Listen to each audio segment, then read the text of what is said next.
Yeah, I think it was more of we haven't really had any kind of hot weather yet, and when I went home for my spring break, it was cold. I mean, coldest day was 25 degrees. So today it felt hot, but I mean, I know it wasn't. We just wasn't used to it. I definitely feel it right now. We ended up having to restart one period just because we weren't going full speed. I mean, I felt like I was. I know it's not going to look like it tomorrow on film, but everybody was definitely feeling the heat today. Well, obviously it wasn't our best day. I think a lot of guys just might have had their mind on spring break still. And whatever we did today, definitely Coach got it out of us, and we'll be ready for Wednesday. That was a one-time thing. It probably won't ever happen again. And I think we learned our lesson today. You're going to have those days. I mean, spring ball. And I've been through 3 or 4 years of this now, so like I said, you're going to have bad days, and you just got to push through them.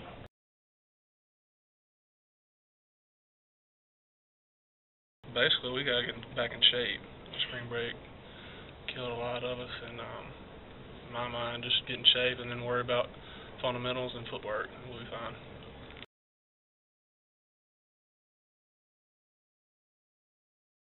Obviously, coming in out of high school and being a quarterback, it's tough to learn the stuff right off the bat. And Coach Nuss has made a good transition for them to understand, to even work on their delivery. And obviously, they're not at the point where they are going to be when they're finally playing, but they're learning fast, and it's really promising. It's a bright future for Alabama football.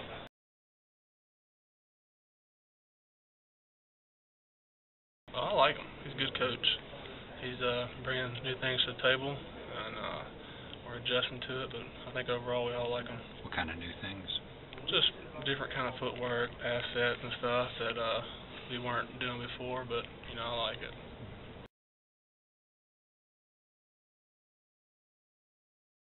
He's a leader. He just, you know, doesn't say a whole bunch, but I mean, he's a good leader for that offensive line group. You know, I mean, he does more of the. He can talk to them, and when they get in their meeting rooms and stuff like that. And he's, you know, been here for a while now, so can offer some guys advice and stuff like that. So it's been good.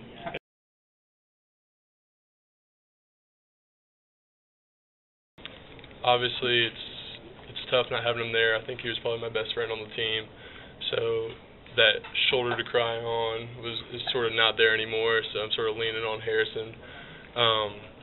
But all of us are really working hard to fill the void of Mike not being there anymore, and we're all putting our talents together to try and be the complete players like he was.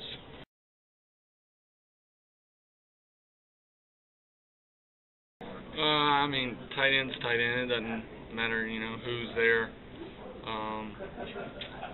And we gotta have a guy that can block and be a passer at the same time. So we got a bunch of guys rotating in at that position. So we're just gonna have to, like I said, especially that position, we got to keep progressing and having them, you know, bond with the O-line and then bond with the rest of the passing game and, you know, learn timing and routes and stuff like that. So.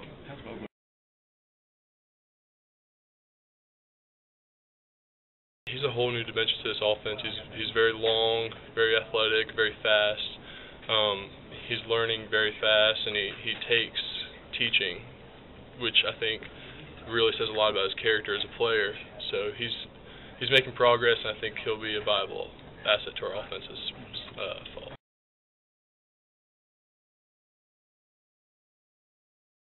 The guys coming up are just. It's like, where'd we get these guys? What, are they from this country?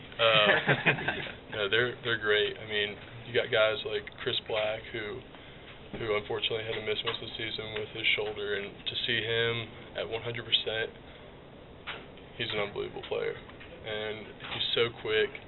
And honestly, you watch him running routes, and you sort of try and take what he does to separate from somebody and put it into your game. So to see what they sort of bring in the new school to, I guess, a tight end's old school kind of game, it makes the game a lot more fun.